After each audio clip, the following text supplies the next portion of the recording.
नमस्कार। आइए आज बात करते हैं निपुण भारत के बारे में। निपुण भारत आखिर है क्या चीज़ और इसकी आवश्यकता क्यों पड़ी?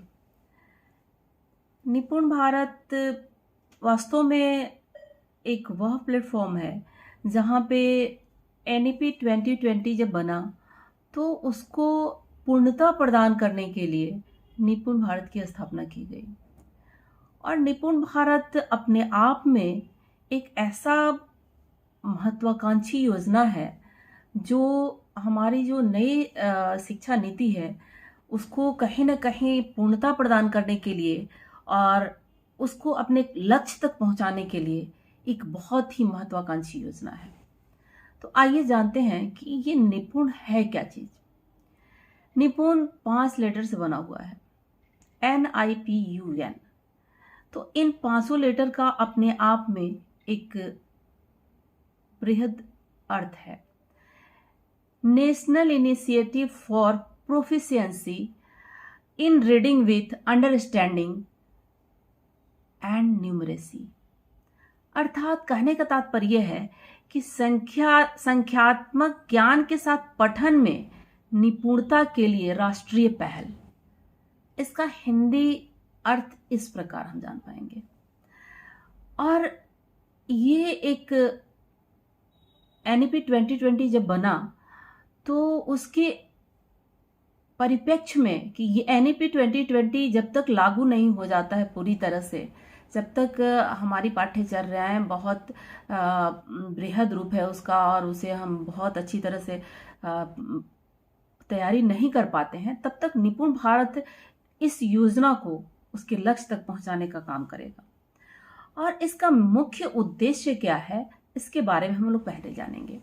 इसका मुख्य उद्देश्य ये है कि जब NEP 2020 बना तो उसके सफल कार्यान्वयन के लिए 5 जुलाई 2021 को भारत के शिक्षा मंत्री रमेश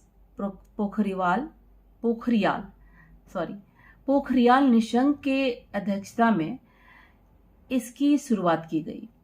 और इस महत्वाकांक्षी योजना का मुख्य उद्देश्य यह था कि 3 से 9 वर्ष आयु वर्ग के जो बच्चे थे उनको उनके अंदर जो सीखने की आवश्यक आवश्यकताएं थी उसको पूरा किया जा सके।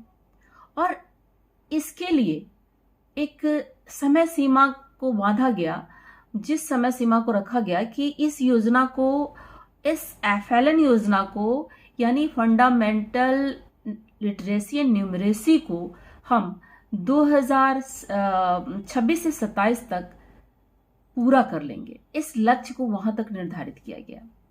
इसमें कक्षा जो पहली कक्षा में प्रवेश लेते हैं बच्चे, उनको कक्षा 3 तक जाते जाते बुनियादी साक्षरता और बुनियादी संख्या ज्ञान यानी संख्या की समझ और जो बुनियादी उनकी साक्षरता है वो उनके अंदर जितनी होनी चाहिए उसे प्राप्त करा देना है।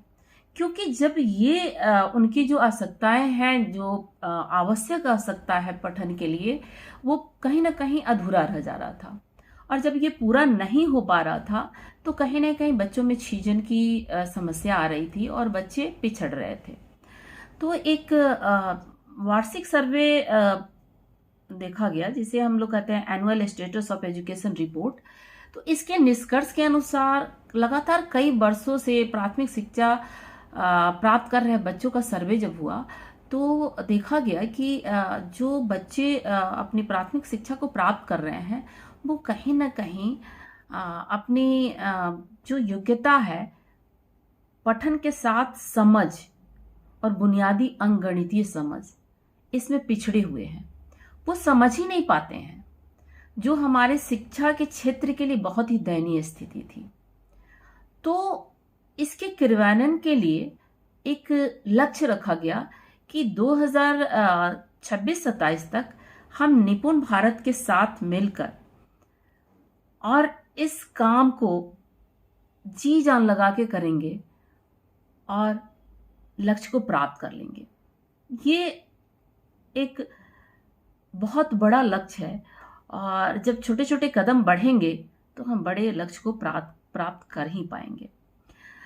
तो बता दें कि जो निपुण भारत है उसके बेहतर क्रियान्वयन के लिए ही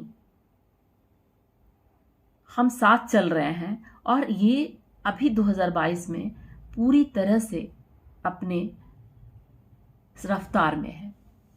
तो जब निपुण भारत हम बात ही कर रहे हैं कि निपुण भारत है क्या, तो इसमें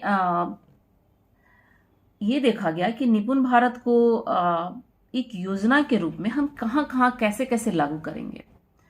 तो इसको राष्ट्रीय स्तर पे देखा गया, तो वहां से इसको 5 स्तरीय रूप में बांटा गया।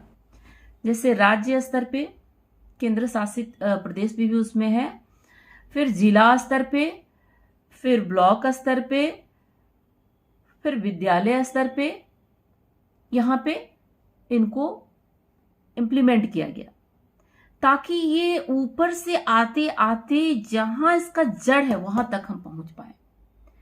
और जो इस मिशन के अंतर्गत जो समय सीमा रखा गया है, उस समय सीमा के अंदर जो लक्ष्य रखा गया है उसको pre school 1, pre school 2, pre school 3 यानी बाल वाटिका के बाद, बाल वाटिका तो हो गया, प्री स्कूल 3 और बाल वाटिका के बाद ग्रेड 1, ग्रेड 2 और ग्रेड 3 की कक्षाएं सम्मिलित होंगी। और इन कक्षाओं में बच्चों के भाषा और बुनियादी साक्षरता ज्ञान की अवधारणाओं को हर हाल में विकसित करना है। और इसके लिए हम निपुण भारत के साथ हैं।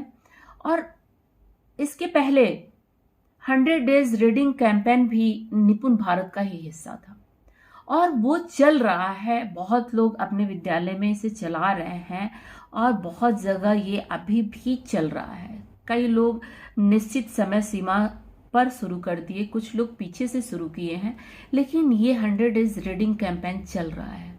पठन के साथ, प्रवाह के साथ पठन, यानी जब बच्चे शुरू में पढ़ने के लिए समझना और लास्ट में समझ के साथ पढ़ना, यानी समझने के लिए पढ़ना, जब ये सीख जाते हैं तो कहीं ना कहीं निपुणता प्राप्त हो जाएगी।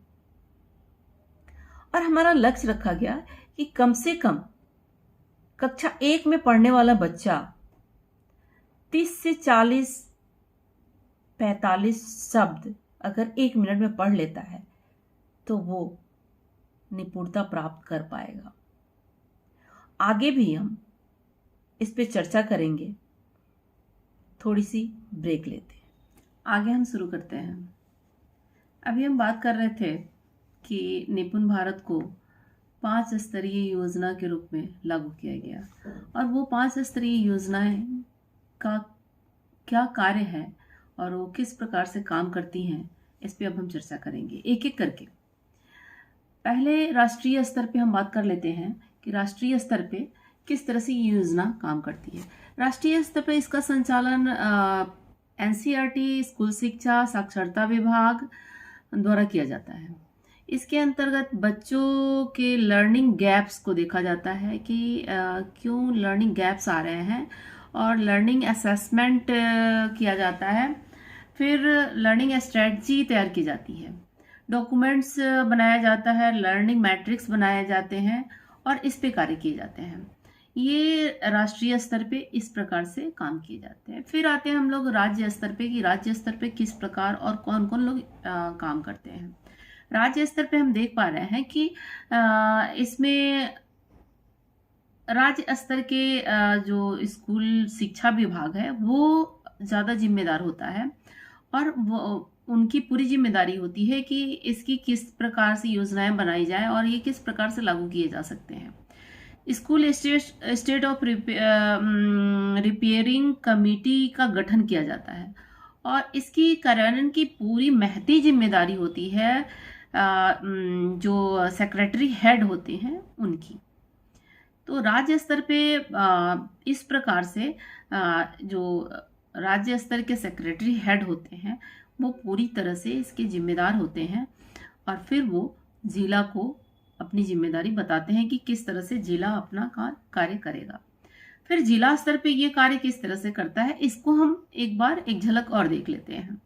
जिला स्तर पे जो योजनाएं बनाई जाती हैं उसकी पूरी जिम्मेदारी डिप्टी मजिस्ट्रेट, डिप्टी कमिश्नर की होती है, और एक जिला शिक्षा ऑफिसर ऑफ हेल्थ होते हैं, अ, उनको भी इसमें सदस्य बनाया जाता है। और ये सब लोग मिलके जिला स्तर पे निपुण भारत के क्रियान्वयन के लिए कार्य करते हैं। फिर जिला स्तर से हम लोग आते हैं प्रखंड स्तर पे, क्योंकि 5 स्तरीय योजनाएं हैं, तो हर स्तर पे हर तरह से अलग अलग लेवल पे काम किया जाता है ताकि ये पूरी तरह से सफल हो पाए।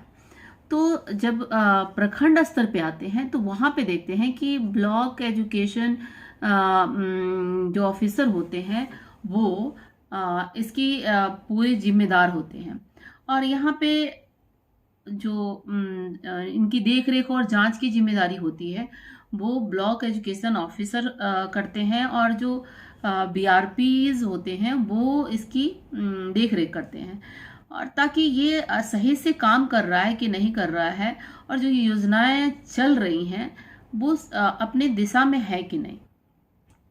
और उसके बाद विद्यालय स्तर ही सबसे महत्वपूर्ण होता है, क्योंकि जहाँ पे इम्प्लीमेंट करना है वहाँ पे हो रहा है कि नहीं हो रहा है, और हमारा जो लक्ष्य है वो वहीं पे जाके पूर्ण होता है। तो वहाँ पे देखा जाता है कि इस स्तर पर योजना का जो पूरा का पूरा जिम्मेदारी होता है वो वहाँ के जो कमिटी होती है और जो स्कूल होता है वो जिम्मेदार होता है। लेकिन जागरूकता फैलाने के लिए जो विद्यालय शिक्षा समिति है, शिक्षक हैं, हेड टीचर होते हैं, अभिभावक होते हैं, जन समुदाय होते हैं, उनका योगदान महत्वपूर्ण होता है। तो कहीं ना कहीं हर व्यक्ति, हर पर्सन जब इसमें अपनी पूरी जिम्मेदारी समझेगा, अपना योगदान देगा, तब जाके ये निपुण भारत निपुण बन पाएगा, और छोटी सी पहल ही एक बड़ी सफलता को कहीं ना कहीं पहुंचा पाता है। और हमें लगता है कि हम छोटी सी काम कर रहे हैं, लेकिन ये बहुत बड़ी बात होती है कि हम एक कदम चले तो पहले। और वास्तव में निपुण भारत की शुरुआत इसी उद्देश्य से की गई कि हम जो FLN है उसकी जो सफलता है उसको प्राप्त कर लें। और वास्तव में जो NEP 2020 है उसकी सफलता और उसके जो लक्ष्य हैं उसकी पूर्ति के लिए इस मिशन की स्थापना हुई, और इसके लिए समग्र शिक्षा योजना के तहत 2688.18 करोड़ रुपए प्रदान करने की मंजूरी दी गई है। और निपुण भारत के तहत सभी सरकारी गैर सरकारी विद्यालय के अंदर जो बुनियादी साक्षरता और संख्या ज्ञान की समझ है उसको कहीं ना कहीं विकसित करना ही लक्ष्य है। और FLN जिसे हम फंडामेंटल लिटरेसी एंड न्यूमरेसी के नाम से जानते हैं, ये निपुण भारत का महत्वाकांक्षी और केंद्रीकृत योजना है जिसको हम जानेंगे, और एक बृहद है। तो इस वीडियो में हम सब कुछ डिस्कस नहीं कर पाएंगे, तो इसके लिए मैं एक अलग से वीडियो बनाऊंगी। और FLN को हमें एक एक पॉइंट के रूप में जानना पड़ेगा कि किस तरह से FLN अगर हम अपने विद्यालय प्राथमिक कक्षाओं में अगर उसको इम्प्लीमेंट नहीं कर पाते हैं तो किस तरह से हम हर कक्षा में बच्चे को पिछड़ते हुए देखते रह जाते हैं, और हमारा जो समग्र शिक्षा का लक्ष्य है वो प्राप्त नहीं हो पाता है। तो इसके लिए हम अगले वीडियो में आएंगे, और तब तक आप हमारे साथ बने रहिए। और वीडियो देखने के लिए धन्यवाद। अगर अच्छा लगा हो और ये जानकारी आपको कुछ न कुछ दे पाई हो तो लाइक कर दीजिएगा। Thank you.